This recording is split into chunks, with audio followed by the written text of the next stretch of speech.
And I think that spirituality for me is just a form of, just tapping into the creative love energy that we all have. But to me, it's the inner child, the creative spirit, and the expression of pure joy. Pure joy, inner child. Could be a lot of things. I would meditate up in the Berkeley Hills and I'd sit in these eucalyptus trees. I started playing with the acorns, the eucalyptus acorns that had fallen about me, making simple patterns. And found out what it just made me happy simply. And then I sort of expanded on that and brought that sort of smaller pattern into the UC Berkeley campus and started making bigger ones and having a dialogue with students and I found out it was a way to sort of heal myself and heal other people. And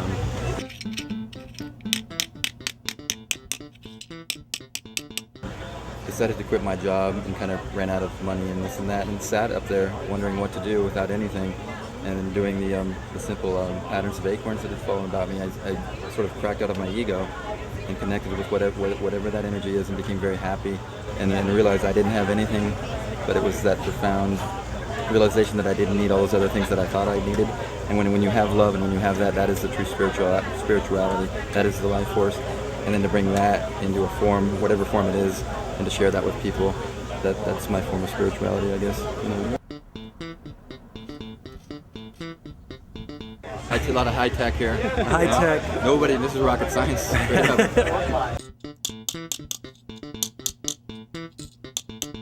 Since then, taking it out into other cities and communities, that consciousness, that sort of Jungian idea of central at the mandala is getting out of an ego consciousness into a symbiotic consciousness where we share energy.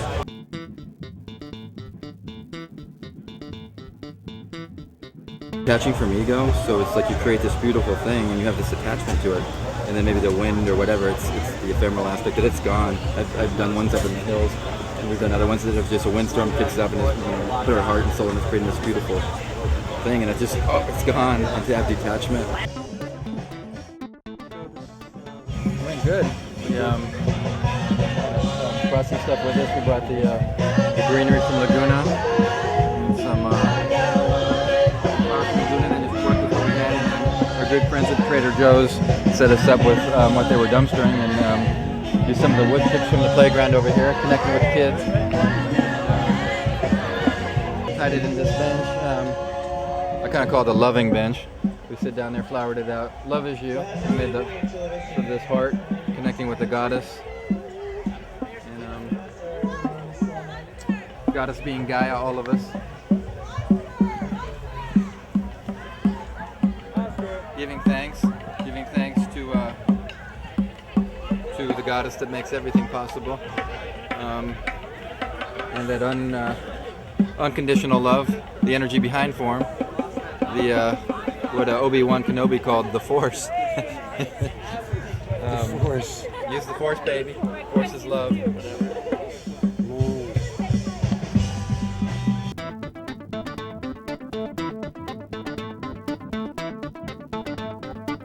It's hard to hate on a mandala and Mother Nature.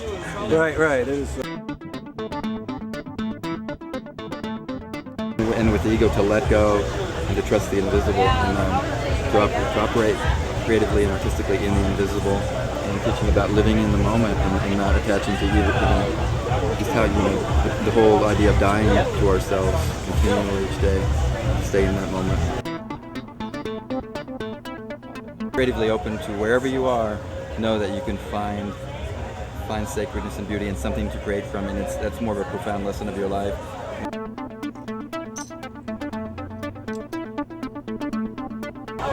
I see that same the mandala in a bottle caps and realizing it was that same sort of sacred form was spread out around me, and then started creating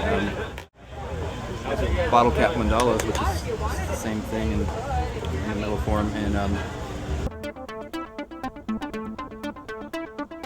there is like an essence and a spirituality behind these that I sort of lived with, quitting my 9-to-5 job and again connecting with this mystical, magical mandala, and then seeing that here, and then and just the aspect of just wherever I am, my eyes are open and I see sacredness and beauty all around me, and it's about actually this vision and seeing it, and then bringing that back into society as an art form, and bam, and it's everywhere.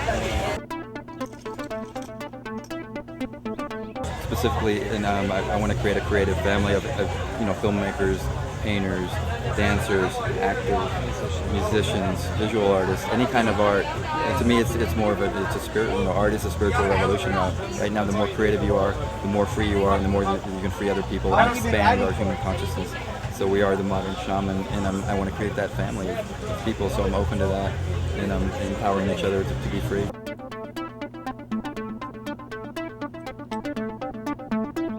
To have empathy with people that are caught in those worlds, and trying to free those people, and having unjudgmental, like, I guess, unconditional love to love.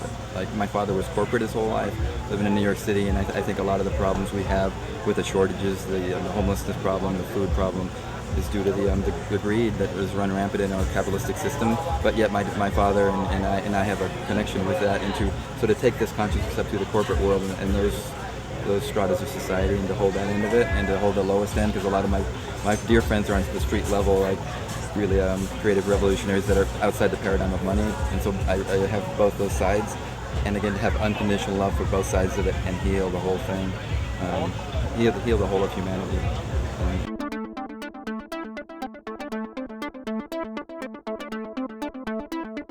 To slow down, to be silent and still, and then you find it's spread out all around you from inside. It starts from here, and it manifests all around. So it's about, for me, say in the midst of a city, being quiet and still in the midst of a chaos, and finding sacredness and whatever you want to call that inside, still point, and then it manifests outside, to always remember, like, that you have it here.